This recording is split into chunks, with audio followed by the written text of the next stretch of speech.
제가 월요일날 이제 시골 집에 다녀왔습니다. 우리 순창에 있는 저희 어머니 집에 다녀왔는데, 저희 어머니 집에 가면 이제 제가 옛날에 보던 그 대학교 때 보던 책들이 꽂혀 있거든요.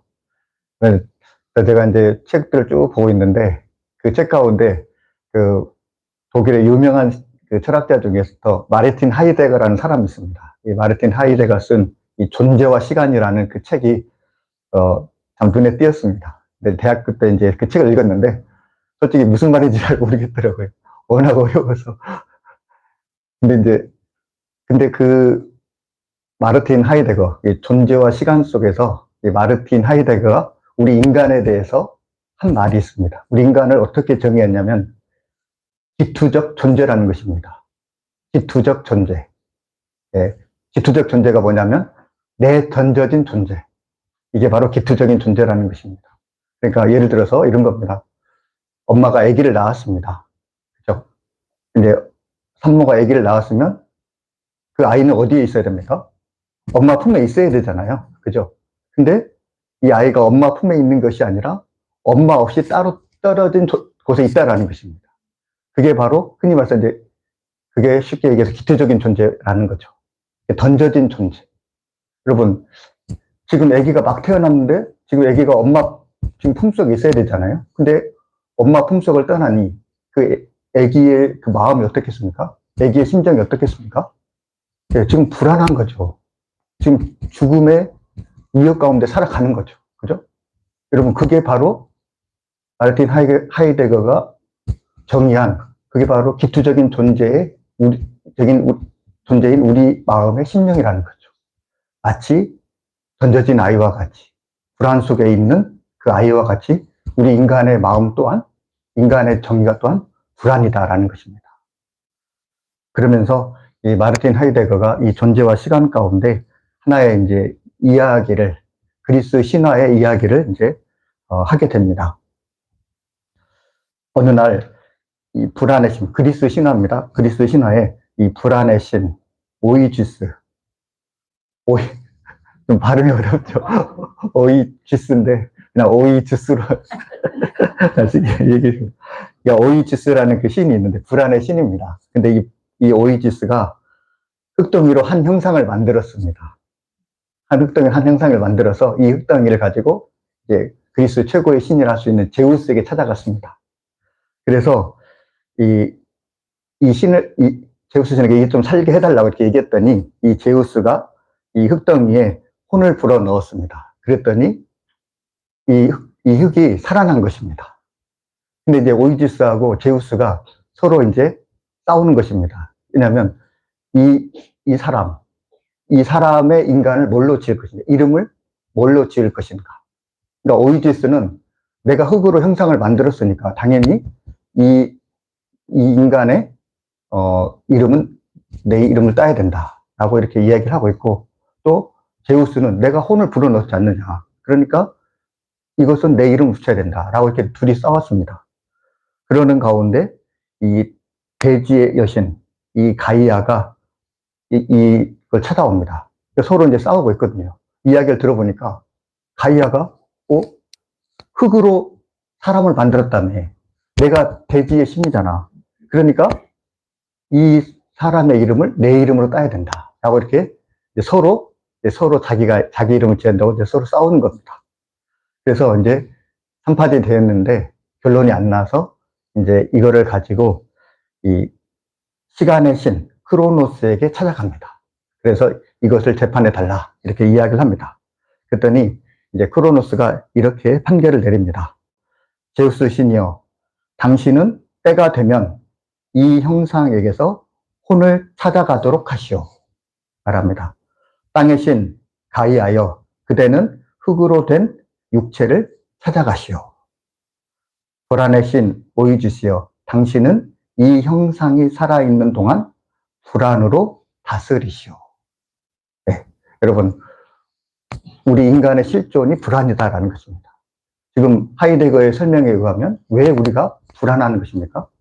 네, 오이지스의 신, 오이지스, 불안의 신이 우리를 다스리기 때문에 그렇다라는 거죠. 그렇죠? 여러분, 세상 사람들은 우리 인간의 본질, 인간의 실존을 불안이라고 정의합니다. 맞는 말입니다. 인간은 죽을 때까지 불안 가운데 살아갑니다. 그럼 여러분, 우리 성경에서는 이 불안이 어디에서 비롯되었습니까? 성경에서는 이 불안이 나뉘어진 거, 분리되어진 거, 이것으로부터 이 불안이 시작되었다고 이야기를 합니다. 나뉘어진 거, 분리되어진 거. 여러분, 무엇으로부터 나뉘어졌고 무엇으로부터 분리되었습니까? 바로 하나님으로부터 분리되었고 하나님으로부터 나눠졌기 때문에 그렇습니다.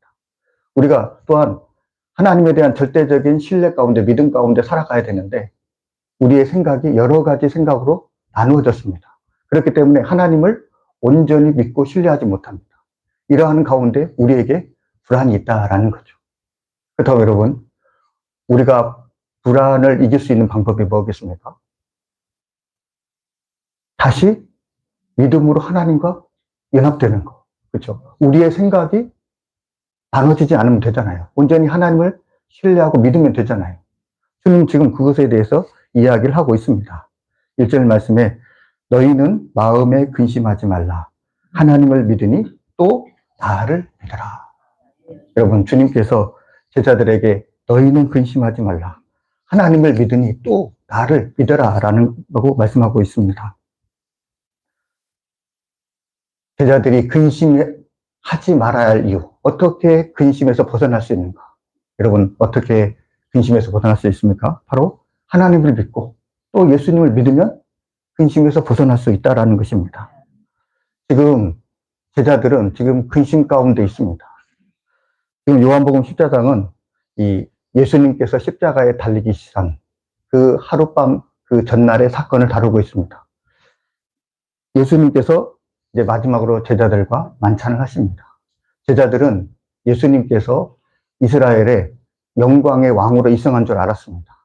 예수님께서 이제 예루살렘의 모든 세력들을 평정하시고 이제 진정한 예루살렘을 다스릴 정치적인 왕으로 생각을 했습니다. 그런데 지금 예수님께서 하시는 말씀은 제자들이 그렇게 예수님께서 이제 정치적인 왕으로서 이제 권세를 잡으시고 높이 들리심을 받을 거라고 그렇게 철석까지 믿었는데, 근데 예수님의 말은 그게 아니라는 것입니다. 오히려 예수님은 십자가에서 돌아가신다라는 것입니다. 그러니 여러분, 제자들의 마음은 지금 어떻겠습니까? 지금 3년 동안 동고동락을 같이 했고 지금 예수님과 함께한 그들에게서 지금 예수님이 사라진다라는 것입니다. 그렇기 때문에 지금 제자들의 마음은 지금 두려울 수밖에 없는 것입니다. 그렇죠? 제자들이 지금 불안해하는 이유, 바로 예수님과 분리되는 것. 그렇지 않습니까? 이처럼 우리가 하나님으로부터 분리되는 것, 이것이 바로 이 근심의 시작이라 할 수가 있습니다. 3절 말씀에 주님께서 말씀하십니다. 가서 너희를 위하여 거처를 예비하면 내가 다시 와서 너희를 내게로 영접하여 나 있는 곳에 너희도 있게 하리라 말씀합니다. 지금 주님께서 제자들을 떠나시는 이유가 있다는 것입니다. 주님께서 제자들을 떠나시는 이유는 뭐냐면 너희를 위해서 거처를 예비하신다는 것입니다. 근데 그 거처는 누굽니까? 바로 하나님이 계신 곳. 그곳에 제자들의 거처를 예비하시고 뿐만 아니라 너희를 영접하여 나 있는 곳에 너희도 있게 하겠다 이렇게 약속을 해주십니다. 여러분, 주님께서 약속하신, 주님께서 예비하신 그 거처는 무엇입니까? 바로 천국입니다. 여러분, 주님께서 지금 제자들과 이별하시고 십자가에 달리신 이유는 바로 천국을 지금 제자들에게 예비하시기 위해서인 것입니다.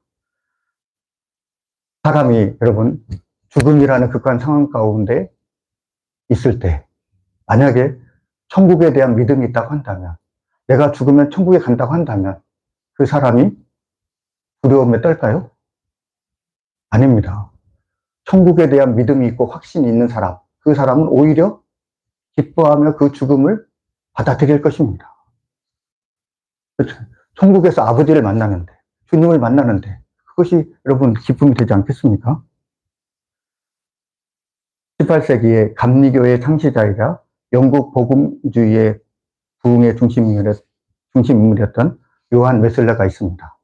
이 요한 웨슬레가 이 영국의 부흥 운동을 일으켰습니다. 그리고 또한 감리교가 이 요한 웨슬레로 말미암아 창립되었습니다. 이 요한 웨슬레가 대서양을 이제 배를 타고 건넜습니다. 지금야 배가 안전하고 이제 짧은 시간에 도착할 수 있지만 옛날에는 바람을 이용했습니다. 그러니까 이 대서양을 건너는 것이 굉장히 위험한 일이죠. 이 웨슬레가 이제 배를 타고 대서양을 건너는데 그 중에서 큰 풍랑을 만났습니다. 그래서 지금 배가 뒤집힐 만한 그러한 위험 가운데 있습니다. 지금 배가 언제 뒤집혀도 이상하지 않을 정도의 큰 풍랑을 만났는데 그때 웨슬레가 하나님을 찬양을 했습니다. 여러분, 찬양을 하는 웨슬레의 그 마음이 어떻습니까? 지금 불안한 게 아니라 뭔가 마음에 평안이 있는 거죠. 이런 웨슬레를 보고 선장이 당신이 하나님께 좀 기도 좀 해달라고 이렇게 요청을 했습니다. 기도해서 이 풍랑이 좀 잔잔해지길 바란 거죠. 그때 웨슬레가 이 선장에게 이렇게 대답을 했습니다. 천국을 가든 미국을 가든 둘 중에 한 곳은 분명히 갈 것입니다. 이렇게 대답을 했다고 합니다. 여러분, 어떻게 하면 천국에 갑니까? 여러분, 풍랑에 빠져서 죽으면 천국 가는 거죠. 살아나면 미국 가는 거죠. 너무나 분명한 거죠. 그죠? 그쵸. 여러분, 이처럼 이 천국에 대한 확신, 아버지 집에 대한 확신이 있으면 여러분, 두려울 것이 없는 거죠. 그죠? 5절에 말합니다. 도마가 이르되 주여 주께서 어디로 가시는지 우리가 알지 못하거늘 그 길을 어찌 알겠사옵나이까. 지금 예수님께서는 너희를 위해서 아버지 집에 거처할 곳을 마련하겠다 이렇게 말씀하지만 도마는 이것을 믿지 못하는 겁니다. 아니, 주님께서 천국에 가실 줄 어떻게 알겠습니까? 그리고 또 우리가 그 길을 어떻게 알겠냐는 것입니다. 예수님의 자격을 문제 삼은 것입니다. 제자들은 아직까지 예수님이 누구신 줄 잘 모르고 있었습니다. 근데 여러분, 어떻게 보면은 물론 제자들이 예수님을 잘 모르는 거지만, 그러나 여러분, 이 도마의 이 질문은 어떻게 보면 참 합리적인 것입니다. 정말 주님이 천국에 가실 줄 우리가 어떻게 알고, 또 그 천국에 가는 길을 우리가 어떻게 알겠느냐. 이것은 어떻게 보면 합리적인 질문이라고 할 수가 있는 거죠. 만약에 어떤 사람이 여러분에게, 여러분, 저에게 투자하십시오. 저에게 투자하면 큰 돈을 벌게 해주시겠습니다. 라고 이렇게 어떤 분들이 여러분에게 제안을 했다고 한다면, 여러분 뭐라고 얘기하십니까? 아니, 당신을 어떻게 믿느냐? 아니, 어떻게 해서 돈을 벌 수 있겠느냐? 라고 이렇게 물어보지 않겠습니까? 어느 학원 강사가 학부모 학생들에게 나만 믿으십시오. 제가 여러분 자녀들을 스카이 대학에 보내드리겠습니다. 라고 이렇게 이야기를 한다고 한다면, 여러분, 그 강사에게 뭐라고 얘기하겠습니까? 아니, 당신이 누군데? 당신 실력 있습니까? 어떻게 할 겁니까? 라고 이렇게 물어보지 않겠습니까? 이처럼 도마도 똑같이 이야기를 했다라는 거죠. 당신이 천국에 갈 수 있는지, 그리고 천국으로 어떻게 인도할 수 있는지, 그것에 대해서 물어보고 있다라는 것입니다. 그때 주님께서 이렇게 말씀하십니다. 6절에 예수께서 이르시되 내가 곧 길이요 진리요 생명이니 나로 말미암지 않고는 아버지께로 올 자가 없느니라. 도마의 지적에 대해서 도마의 의심에 대해서 예수님 책망하지 않습니다. 오히려 이 도마의 질문에 주님께서 친절하게 대답을 하십니다. 주님께서 곧 길이요 진리요 생명이다 라고 말씀하십니다. 그리고 나로 말지 않고는 아버지께 올 자가 없다라는 것입니다. 여러분, 예수님께서는 지금 그 길을 안내하는 안내인이라고 말하지 않습니다. 주님은 내가 안내인이라고 말하지 않고 내가 곧 길이다라는 것입니다. 내가 곧 진리다라는 것입니다. 내가 곧 생명이다라는 거죠. 그렇기 때문에 이것은 구원의 유일성입니다. 예수님이 아니고서는 하나님께 갈 수가 없다라는 것입니다. 또한 이것은 예수님이 곧 하나님이시다라는 것입니다. 여러분, 어떻게 그 천국으로 인도할 수 있습니까? 사람이 할 수 있습니까? 아니요. 사람은 할 수 없습니다. 제가 대학교를 철학과에 입학을 했습니다. 그래서 이제 2학년 1학기 때 이제 동양 철학의 진술하고 수 있는 이 공자의 언행을 묶어놓은 이 논어라는 책이 있습니다. 이 논어라는 책을 한 학기 동안 혼자 도서관에서 이제 공부를 했습니다. 이제 이 논어 집주라고 해가지고 송대의 주자라는 이 학자가 이 공자의 이 논어에 주석을 달았습니다. 이제 그게 이제 논어 집주인데 제가 이제 그거를 이제 원문과 이제 해석본을 대조하면서 이제 공부를 했습니다. 그러면서 이제 한 학기를 이제 논어라는 책과 함께 씨름을 했습니다. 그런데 제가 요즘은 이제 성경을 가지고 씨름을 하고 있거든요. 성경 읽으면서 이제 성경을 연구하는데 가끔씩 그때가 생각이 나요. 혼자 도서관에서 논어를 가지고 씨름했던 그때가 생각이 나면서 가끔씩 그런 생각이 들어요. 아, 공자와 예수님의 차이는 무엇일까? 이제 그런 생각이 드는 거예요. 여러분, 논어를 한번 보시기 바랍니다. 그리고 세상에 어떤 사람들의 그 책들 한번 보시기 바랍니다. 논어를 아무리 읽어봐도 예수님께서 병자를 고치셨다. 죄송합니다. 공자가 병자를 고쳤다. 공자가 귀신을 내쫓았다. 공자가 무리를 걸었다. 공자가 오병이어로 많은 사람을 먹여 살렸다. 공자가 죽은 지 3일 만에 부활했다. 그런 이야기 하나도 없습니다. 여러분, 예수님은 병자를 고치는 게 일상이었습니다. 귀신을 내쫓는 게 일상이었습니다. 죽은 자까지도 살리셨습니다. 죽은 지 3일 만에 본인이 직접 부활하셨습니다. 여러분, 이것이 바로 예수님과 공자의 차이점입니다. 공자는 단지 사람입니다. 우리에게 여러 가지 조언과 격언을 하는 사람입니다. 그러나 이 공자는 신이 아니다라는 거죠. 근데 여러분, 예수님은 다릅니다. 예수님은 병자를 고쳤을 뿐만 아니라 또 죽은 지 3일 만에 부활하셨을 뿐만 아니라 우리를 천국으로 인도하신 분이다라는 것입니다. 여러분, 사탄 마귀도 병자를 고칠 수 있습니다. 그리고 기적을 행할 수 있습니다. 그러나 사탄 마귀는 죽음의 권세를 깨뜨릴 수 없습니다. 우리가 예수님이 행하신 이러한 기적들을 보면서 우리는 한 가지 결론에 도달하게 됩니다. 바로 예수님이 곧 하나님이시다라는 것입니다.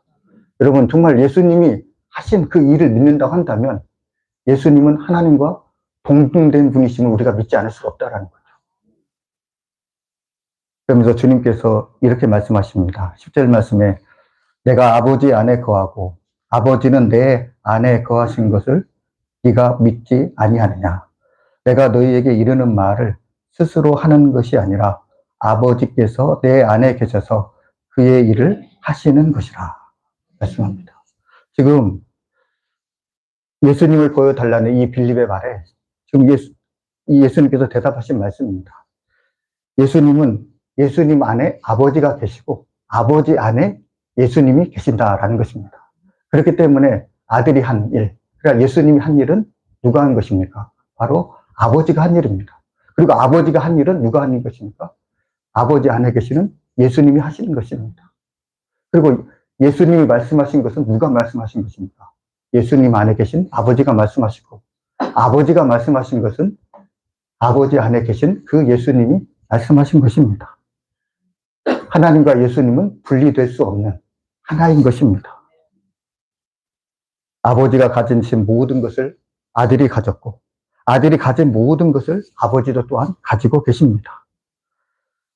그렇기 때문에 아들을 알면 아버지를 알고 아버지를 보면 아들을 볼 수 있는 것입니다. 아들로 말미암고서는 그 안에 계신 아버지께 누구도 나아갈 수가 없습니다. 반대로 아버지께서 이끌지 않으면 그 아들에게도 갈 수가 없는 것입니다. 그래서 예수님께서는 9절 말씀을 통해서 나를 본 자는 아버지를 보았다 말씀하십니다. 또한 요한복음 10장 30절에 나와 아버지는 하나이니라 말씀을 하십니다.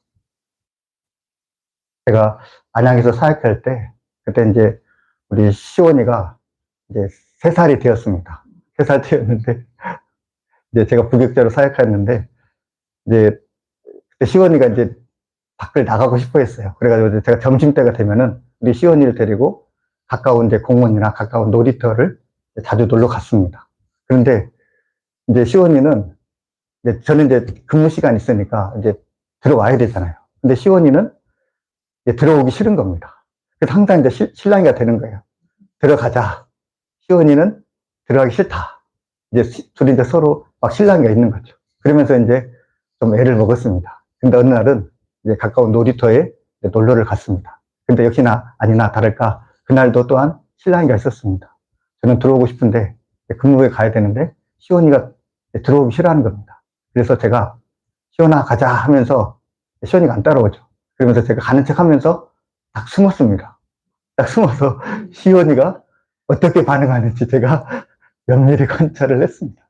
그랬더니 이제 시원이가 처음에는 이제 그네를 좀 타고 있더라고요. 그래서 이제 그래도 좀 타고 있어서 타네 그랬는데 이제 아마 그 마음속에 그랬겠죠. 설마 아빠가 나를 버리고 가랴. 아마 그 3살이지만 아마 그런 마음이 있었던 것 같습니다. 그런데 시간이 지나도 아빠가 안 보이잖아요. 그러니까 이제 얘가 아빠가 진짜 갔구나라는 아마 그런 생각이 들었나 봅니다. 그러니까 그때부터 이제 얼굴이 이제 일그러지는 거예요. 이제 곧 폭발하기 일보 직전인 거예요. 그래서 제가 보고 있는 제가 너무나 마음이 안타까워가지고 시원아 하고 이제 뛰어나갔습니다. 그리고 아빠 여기 있다 하면서 이제 시원이를 이제 안아줬습니다. 여러분, 우리가 살아가면서 어떻습니까? 우리가 주님과 분리될 때가 있잖아요. 혼자 내버려진 것처럼 보일 때가 있잖아요. 우리가 그 철학에서 말하는, 하이데거가 말하는 기투적인 존재, 그런 버려진 존재로 우리가 생각될 수가 있지 않습니까? 불안이 우리를 엄습합니다. 그런데 주님은 어떻습니까? 우리를 버려두십니까? 아닙니다. 요한복음 14장 18절에 너희를 고아처럼 버려두지 아니하고 너희에게 오리라 말씀하십니다. 요한복음 15장 4절 말씀에 내 안에 거하라. 나도 너희 안에 거하리라 말씀하십니다. 주님께서 우리를 고아처럼 버려주지 않는데요. 그리고 내 안에 거하래요. 나도 너희 안에 거하겠다고 약속을 하셨습니다. 여러분, 주님께서 이 약속을 지키셨을까요? 지키지 않았을까요? 주님께서 그 약속을 지키셨습니다. 죽은 지 3일 만에 부활하시고 주님께서 우리에게 주님의 영이신 성령을 우리에게 보내주셨습니다. 그리고 성령 가운데 주님이 우리와 함께 하십니다. 우리가 때로 주님을 보지 못할 때가 있습니다. 마음에 염려와 근심이 있습니다. 그러나 여러분, 성경은 그때 이렇게 이야기를 합니다. 빌립보서 4장 6절과 7절 말씀에 아무것도 염려하지 말고 다만 모든 일에 기도와 간구로 너희 구할 것을 감사함으로 하나님께 아뢰라. 그리하면 모든 지각에 뛰어난 하나님의 평강이 그리스도 예수 안에서 너희 마음과 생각을 지키시리라. 여러분, 그리스도 예수 안에 있는 우리의 마음과 생각을 지키시겠다고 주님께서 약속해 주셨습니다. 여러분, 부모가 어떻게 자녀를 버리고 떠납니까? 절대 그렇게 할 수 없습니다. 마찬가지로 우리를 자녀 삼으신 주님께서 우리를 어떻게 떠나시겠습니까? 주님께서는 우리 안에 계십니다. 저와 여러분, 무엇보다도 우리 안에 계시는 주님을 바라볼 수 있는 저와 여러분 되시기 바랍니다. 정말 그 주님을 바라보므로 담대함을 얻는 저와 여러분이 되시기 바랍니다. 내 안에 계시는 주님을 바라보고 그 주님과 동행함으로 근심과 두려움이 아닌 담대함으로 살아가는 저와 여러분이 되시길 주님의 이름으로 축복합니다. 기도하겠습니다. 사랑의 하나님, 인생의 근심 속에 방황하는 우리에게 믿음의 확신을 주시니 감사합니다. 세상 신화는 인간을 불안의 존재라고 하나 우리는 주님 안에서 참된 평안을 누립니다. 길과 진리와 생명 되신 예수님만이 하나님 아버지께로 나아가게 하는 유일한 길임을 믿습니다. 죽음 앞에서도 천국 소망으로 담대했던 웨슬리처럼 우리도 또한 어떠한 풍랑 속에도 평안케 하여 주옵소서. 우리를 고아처럼 버려두지 않으시고 늘 함께 하시는 주님을 바라보며 담대히 걷게 하여 주옵소서. 내 안에 계시는 주님과 동행하며 근심을 이기고 승리하는 저희들이 될 수 있도록 인도하여 주옵소서. 이 모든 말씀 예수님의 이름으로 감사하며 기도하옵나이다. 아멘.